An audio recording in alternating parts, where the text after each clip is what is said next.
Hi, I'm Abby Hobbs from MYO, and today I'm going to be showing you all some hand lettering techniques that also include how to fake calligraphy with a chalk pen. And yeah, let's get started.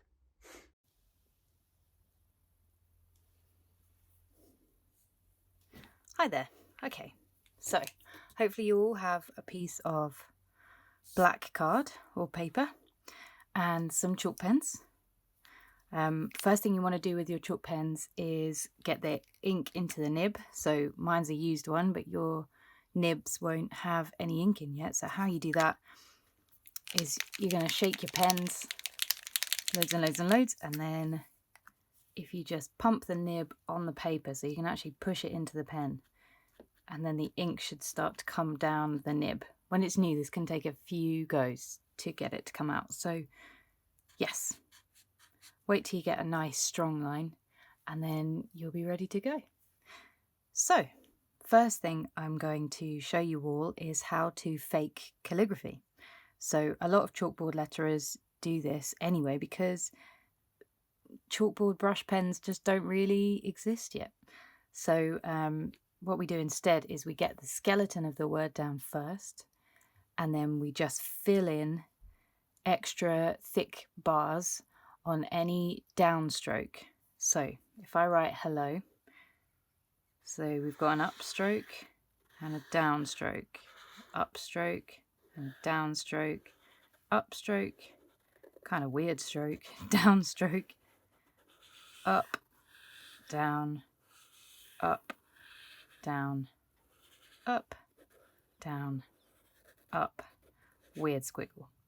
So first thing to note is you don't want to add in any thicknesses to any flourishes. So I'm talking about the little flick on the O or at the beginning of the H, because that can make it really confusing when you're trying to read the words.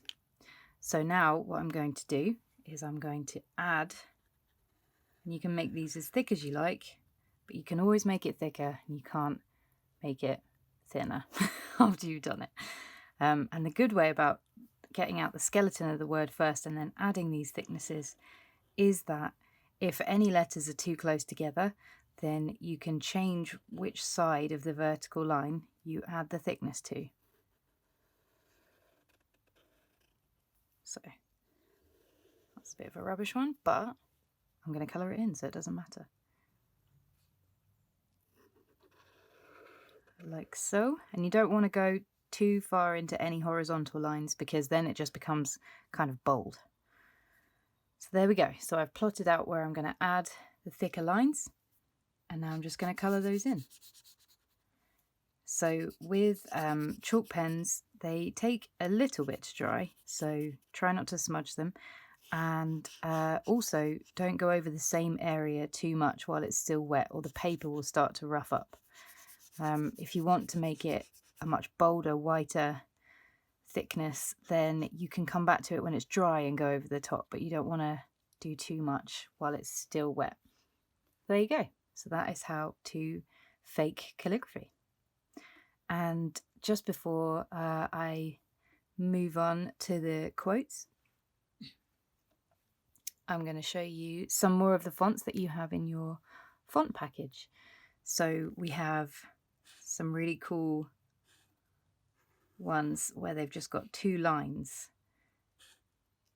I don't know why I'm going to call this pinstripe, but I am.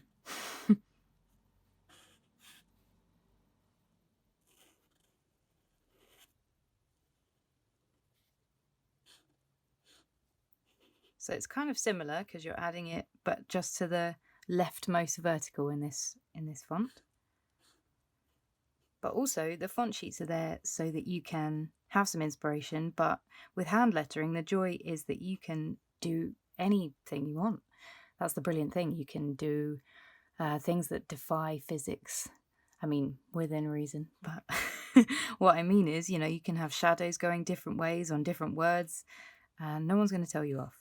So whatever you do is the right thing. There we go. And then we also have some words where you can add a shadow. So if I write in bubble writing, first of all, I'm going to write the word boom.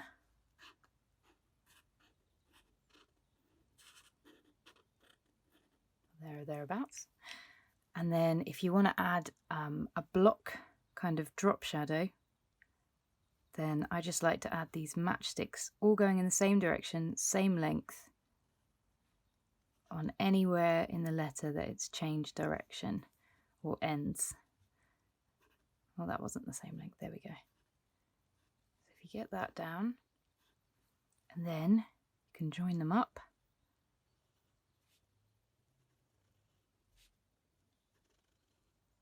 Like so.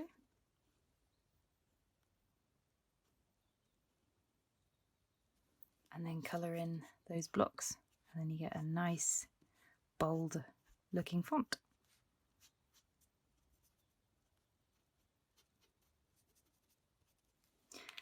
There you go. So what I want to show you all as well is mixing fonts. So at the end of this video you'll see me composing this hand lettered illustration, but what I want to talk to you all about is mixing up your fonts and using flourishes and decorations like banners, like little sparkles and little highlights here. They just help balance out the composition, because you can see that otherwise it's quite top heavy. It's like a triangle if it was just text. So I've used the decorations to kind of make it feel more balanced. I've also gone with my favourite quote, which is "live your best life," and I've decided that best is the most important word, so I've added it in really massive. And that's the cool thing, you can choose different fonts to exaggerate and emphasize what you think is the most important thing in whichever quote you choose to hand letter. So yeah, I've got a little banner here and some of our faux calligraphy for life, and yeah, mixing it up makes you read it in a different way as well. So different colours as well. So there's loads of different things you can do. This is just a little example. And yeah, I hope you all have a great class and enjoy yourselves. Thanks so much.